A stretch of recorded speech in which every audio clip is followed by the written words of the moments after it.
မင်္ဂလာပါကျွန်တော်နာမည်ကကိုထူပါကျွန်တော်တို့အာနာသိန်းတဲ့အချိန်မှာကျွန်တော်တို့က CDM ဂျမဖတ်အာနာဖီဆန်ရေးလှုပ်ရှားမှုကိုလုံးဝကိုပါကြပါကျွန်တော်တို့ကအဲ့ဒီCDM ကိုCivil Disobedience Movement ကိုကျွန်တော်တို့ကသူတို့ကိုယ်တိုင်လည်းပါတယ်အဲ့ဒီအတွက်လည်း supporting တွေကျွန်တော်တို့အများကြီးရှာရတယ် supporting အများကြီးလုပ်ကြ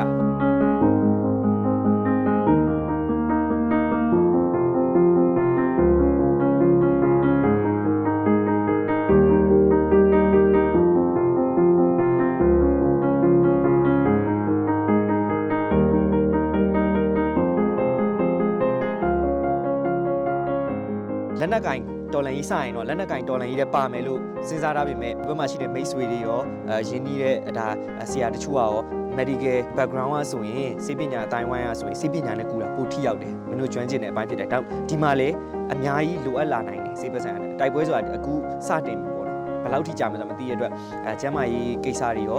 ဒီစစ်ပေးချောင်းတွေများလာမဲ့အတွက်အဲ့ဒီအတွက်လိုအပ်လာနိုင်တဲ့ကျမ်းမာရေးလိုအပ်ချက်တွေရောရှိလာမယ်ပေါ့အဲ့တော့မင်းတို့ကျမ်းမာရေးနဲ့ပတ်သက်ပြီးကူပါဆိုတော့ကျွန်တော်တို့စပြီးတော့ကျမ်းမာရေးလုပ်ငန်းတွေစဖို့အတွက်အစပြုခဲ့တယ်ပေါ့ပြန်လာပြီတော့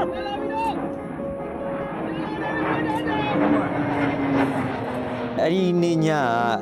ဆေးရုံပေါ်မှာကင်းထောက်လီရင်ပြန်ရဲ့ drone တွေကတညလုံးပတ်နေကျွန်တော်တို့ကစိတ်ထဲမှာတိတ်ပြီးတော့မမှန်ဘူးလို့ခံစားရတာပေါ့မမှန်ခံစားရတော့ကျွန်တော်တို့ဘုံခုချင်းထဲမှာဆင်းပြီးအိတ်တဲ့အချိန်မှာထုတ်တိမှန်းထားတဲ့အတိုင်းပဲပေါ့မနေ့ကျတော့လင်ရလာပြီးတော့ကျဲတာပေါ့အဲ့တော့လင်ကျဲအချိန်မှာလည်းကျွန်တော်ရှိတယ်ကျွန်တော်အဖွဲ့သားတချို့က duty ဆင်းနေတာအဲ့တော့ duty ဆင်းနေတဲ့အချိန်မှာလာကျဲတော့သူတို့လူနာတွေရောသူတို့ရောအကုန်ပြေးထွက်ပြီးတော့လုံခြုံတဲ့နေရာပြေးကြအဲ့ဒီတကြောမလုံးမှာရှိတဲ့အဆောက်အဦတွေကုန်ပျက်စီးသွားလူနာ၄ယောက်ထိတယ်လင်ဒီ6လောက်တွေတချို့ခုကန်တိုင်းမှာထိကြရပေါ့နော်၄ယောက်ထိတယ်ကြံတဲ့လူတွေကတော့တိတိမွမွပုံးရပက်ရလောက်တော့ထိခိုက်တဲ့ရတာမျိုးရှိတယ်ပေါ့သေတာတော့မရှိဘူး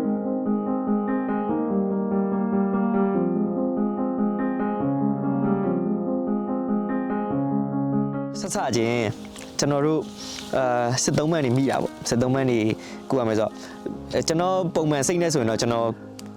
ဖြစ်မှာမဟုတ်ဘူးနော်ဘာဖြစ်လို့လဲဆိုတော့ကျွန်တော်တို့ဘုံကျဲထားတာလीကျွန်တော်တို့တေးအောင်လက်နက်တွေနဲ့ပစ်ထားတာပေါ့နော်ဒါပေမဲ့ကျွန်တော်တို့ကတော့လူနာကတင်ပေါ်ရောက်ပြီဆိုရင်တော့လူနာပဲကျွန်တော်တို့မှာရဲဘော်မို့လို့စကားစားမို့လို့ဘယ်ရမို့လို့ညာမို့လို့ဆိုတဲ့အဆွဲတော့မရှိဘူးကတင်ပေါ်ရောက်ရင်တော့လူနာကျွန်တော်တို့ treat လုပ်ရမယ့်အခန်းထဲရောက်ရင်တော့ကျွန်တော်တို့ကလူနာပဲပေါ့လမ်းမှာဆိုရင်ဒီမှာဆေးတွေးပြီးဆိုတော့ဖမ်းတယ်တခု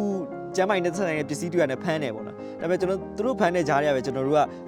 ရှိတဲ့ဟာလေးနဲ့လှုပ်စုဆောင်းထားတဲ့ဆေးတွေနဲ့ပဲသူတို့ကိုပြန်ပြီးတော့ကုသရတဲ့အနေအထားဖြစ်တယ်ပေါ့အဲ့လိုမျိုးဆိုတဲ့အတွက်ကျွန်တော်တို့ကတော့ပျော်နေတဲ့နေရာမှာတော့မပါဘူးဒါပေမဲ့ကျွန်တော်တို့လောက်ရမယ့်ကျွန်တော်တို့ရဲ့ဆေးပညာကျင့်ဝတ်တိုင်းကျွန်တော်တို့ဆောင်ရွက်တယ်ကျွန်တော်တို့လူတိုင်းသဘောထားပြီးတော့ပဲကျွန်တော်တို့ကုသခဲ့တာမျိုးပေါ့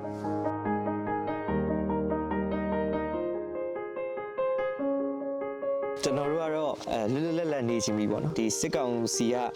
အာဏာသိမ်းပြီးကတည်းကလှုပ်ချင်တိုင်းကိုလှုပ်တာပဲပေါ့သူတို့ထုတ်ချင်တဲ့ဥပဒေတွေထုတ်တယ်လွတ်လပ်ခွင့်တွေကျွန်တော်တို့အိမ်မက်ခွင့်တွေအကုန်လုံးပိတ်ပင်လိုက်တာပဲပေါ့နော်ကျွန်တော်တို့မှာလွတ်လပ်စကားပြောလို့မရဘူးအချိန်မီကျွန်တော်တို့ရဲ့ဖုန်းစစ်ကောင်စီစစ်သားယူပြီးကြည့်စစ်နိုင်တယ်အချိန်မီကျွန်တော်တို့အိမ်တကားကိုဖွင့်ပြီးတော့အခန်းထဲဝင်ပြီးဖမ်းလို့ရနိုင်တယ်အဲ့လိုဆိုတော့ကျွန်တော်တို့မှာလွတ်လပ်